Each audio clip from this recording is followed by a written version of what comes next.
des communautés qui se disent que la solution, c'est de vivre en autarcie.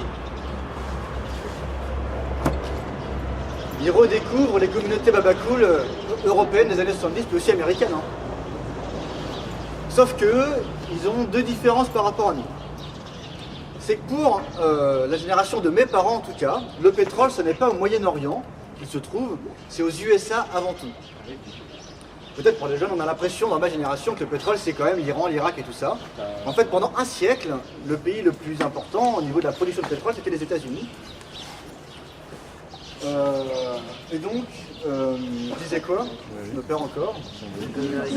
Les communautés, merci. Et donc, eux voient bien là-bas que le pétrole, ça a une fin.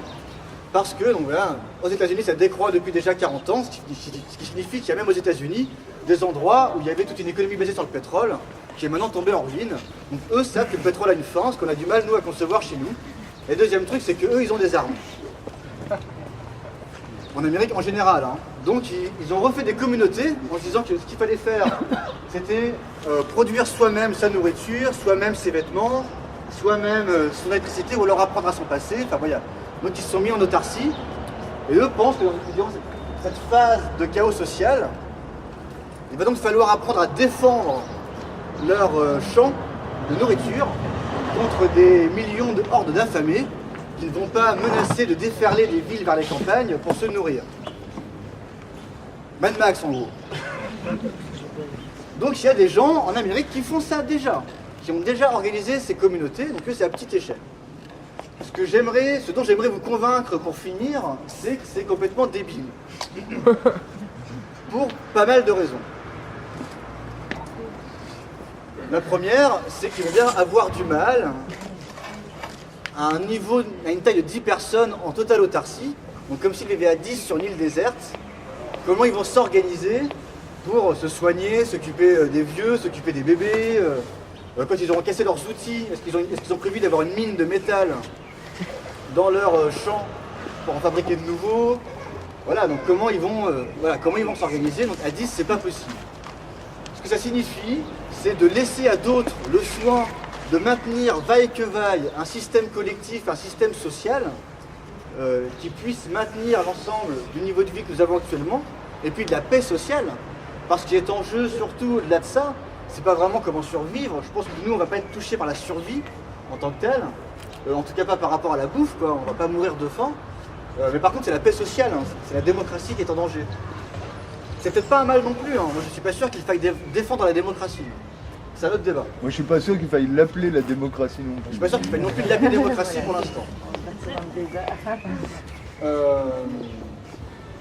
Je disais quoi? Hein? Voilà, les communautés. La démocratie. Donc,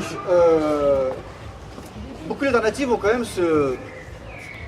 s'organiser à différentes échelles. Donc évidemment, je vais vous dire ce qu'on peut faire à l'échelle individuelle, mais ce qu'il faut comprendre surtout, c'est la nécessité de s'organiser le plus rapidement possible, à un niveau le plus large possible.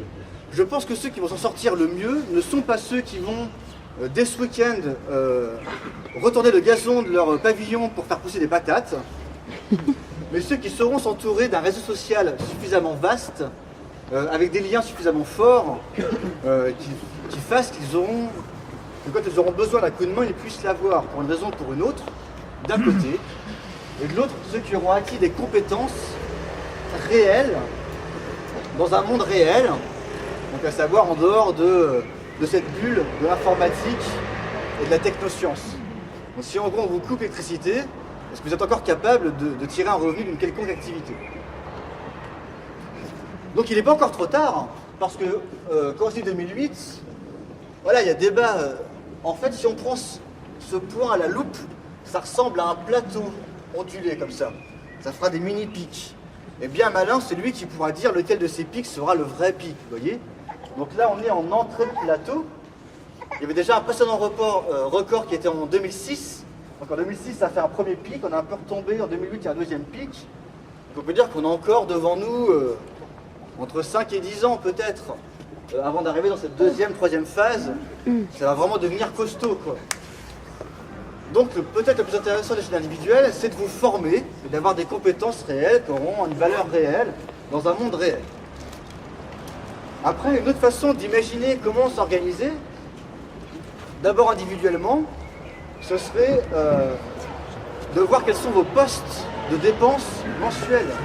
Parce que quand je dis que c'est la fin du pétrole bon marché, ça signifie que le vrai problème ne sera pas que vous ne pourrez plus utiliser votre voiture, mais que l'ensemble de ce que vous faites coûtera plus cher. L'ensemble de ce que vous faites. Donc, il suffit de prendre vos postes de dépenses et de voir les principaux et de voir comment économiser de l'argent, quoi. Donc, le premier poste, si je vous le demande, normalement, c'est le loyer. Peut-être des gens qui ont hérité, donc qui n'ont même pas de traite à payer de leur maison, pour lequel ce n'est pas le premier poste. Et même si vous êtes proprio, si vous remboursez voilà, les traites de votre maison, le loyer ou les traites, c'est le premier poste et le budget. Donc le plus simple, c'est donc d'économiser sur le loyer. Donc à l'échelle individuelle, mais ça a déjà commencé comme phénomène. C'est la colocation, une maison plus petite, ou un appartement plus petit. Pour les un peu plus radicaux ou les un peu plus fauchés, l'habitat nomade. Les encore plus fauchés, le squat. Les plus organisés, il y a l'autoréduction de loyer. Donc là, on est déjà dans une forme plutôt collective d'organisation. Ça s'est fait dans l'Italie des années 70. Si vous